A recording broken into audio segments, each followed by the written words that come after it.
It's like I'm sleepwalking through all of my problems. I know I can't make it through. Every night it's the same. I keep running fast, left and right, wondering where my head's gone now. I'm sleepwalking through all of my problems. I know. Elvinai, kodėl Hakuna Matata? Hakuna, gerai pasakiau? Hakuna Matata, tiksliai taip. Hakuna Matata todėl, kad tai suahili kalboj, genties kalboj, tai iš afrikanų genties, tai yra Kenijai, Tanzanijai, Zanzibare, yra vertimai sakant, tai yra skambesys jokių rūpesčių. O mes puikiai suprantam visi, kai esam pirtelėje, visi rūpesčiai mums dingsta. Todėl ir Hakuna Matata. Kada tau gimė tas pavadinimas? Tada, kada pastatei šitą pirtelę ant vandens, ar jau turėjai viziją? Pavadinimas, taip. Aš svarsčiau labai rimtai apie visus įmanomus pavadinimus, bet tai yra tik pavadinimas iš tikrųjų, arba ir net, kaip žiūrit. Ir kadangi gyvenam Lenkijos, bet esam lietuviai, ir mūsų klientas kaip pataikomas yra ir į Lenkiją, ir į Lietuvą, lietuviškas pavadinimas mūsų krašte būtų lenkams ne iki galo suprantamas. Todėl taikiau šį kažką tokio labiau universalaus ir taip gimė mintis Hakuna Matata. Kadangi daug keliauji, žinau, taip. Tiksliai taip, stengiamės daug keliauti ir kai viskas be ko, taip ir. Ir tas kelionės, ir parsivežiai dalelį kelionės, vis tiek tas pavadinimas turi tas su kelionė, tą viziją, tą minčią, ar ne? Ir aišku, visi puikiai paminam spėjo 92 multikas Karalius Liūtas. Nežinau, nežiūrėjot? Kas nežiūrėjo? Kas nežiūrėjo, rekomenduojama žiūrėti ir ten yra Hakuna Matata. Ir mažens kažkur tas mane vedė per visą gyvenimą, tas Hakuna Matata likęs buvo. Ir kas buvo kalba apie tą pavadinimą ir Hakuna Matata. Edvinai, dar trumpai tada pirtis pas tave atėjo kaip? Čia turbūt ne pirma pirtis. Ne, čia nėra pirtis. Pirtis pas mus buvo ten namelį. Aha. Bet ir turbūt tai kitą kartą parodysim jau. O pirtis atėjo pas mane pas šitą gerbimą poną Rimantą. Su kuriuo mes būtinai dar susipažinsime. Ir turiu pasakyti, kad šitas video yra tik įžanginis, o jau visas gražus, didelis, išsamus bus pavasarį. Štai ir ateina į šitą garbingą pirtį, garbingas žmogus, kuris atvedė Edviną į pirtį, ponas Rimantas Silkė, su didžiulėm vantom ir jo žmona Irena. Telpa į šitą pirtelę visi 6-7 žmonės. Šiandien... Anksta, ale duosim rodų, ką pas mus sakoma. Duosim rodų. Duosim rodų, duosim garo, duosim vanto. Ką mes čia šiandien veiksim? Nu tai šiandien, mylėjai, ką čia pasibūšim, pasibendraušim ir pasipirčiuošim kas be ko, ne? Taip kad ką? Metam rūbus ir kviečiam į pirtį. Ir visai netoli Lietuvos, 5 kilometrai nuo Punsko, labai rekomenduojame atvykti į Hakuna Matata. Ar tai pasakiau? Hakuna Matata, teisingai. Dievulėliau. Ačiū. Ačiū labai. O ir žiūrėkit dar kokios dovanos dar.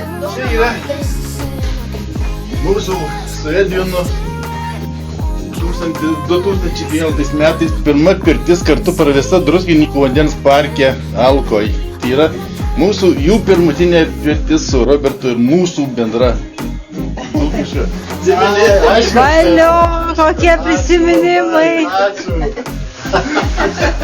Ačiū, labai ačiū. Super. Wow.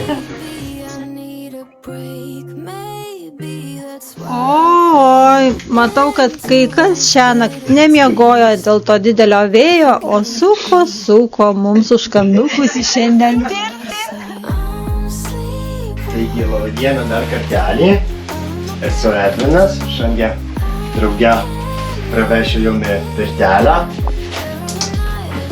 Ir klausykit, kaip išmokau pas gerbiamą Rimantą pirmą užėjimą, čia taipogi to pačio laikomas, tai yra vadinamas pirmas garas, taip. Palinkim jį, sodinam linkėjimus tada. Ir taip. Klausykit, padarysim 4 užėjimus, kiekvienas bus skirtingas, bet viskas savo eigoje. Tai pradėkim nuo to pirmo garo, sudėkim linkėjimus, visi puikiai žinom, kaip tai veikia. Geros nuotaikos visiems. Geros pirties. Smagaus laiko. Puikios. Paduoto kadalytis. Lengvo garo. Ir švelnių bangelių. Šiandieną. Aš palinkėsiu visiems mūsų sveikatos. Mylėjai rankotės į viršų. Jaunystės! I'm sleepwalking through all my problems and all my problems and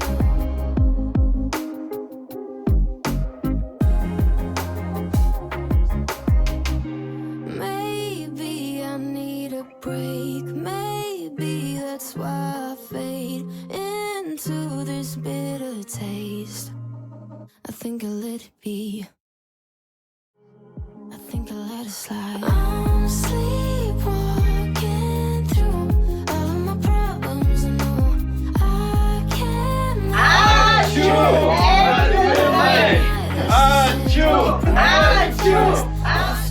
Štai ir tas sudėtingai skambantis Hakuna Matata. Skamba labai sudėtingai, bet labai gražiai skambantis lietuviškai. Jokių rūpesčių. Na, jokių rūpesčių. O dar ir langelis kaip laive tikram iliuminatoriaus. O ten iš to langelio, ten šiluma, garinė šiluma. Žinau, kad čia dar yra ir antras aukštas, užeiname. Užlipame pažiūrėti.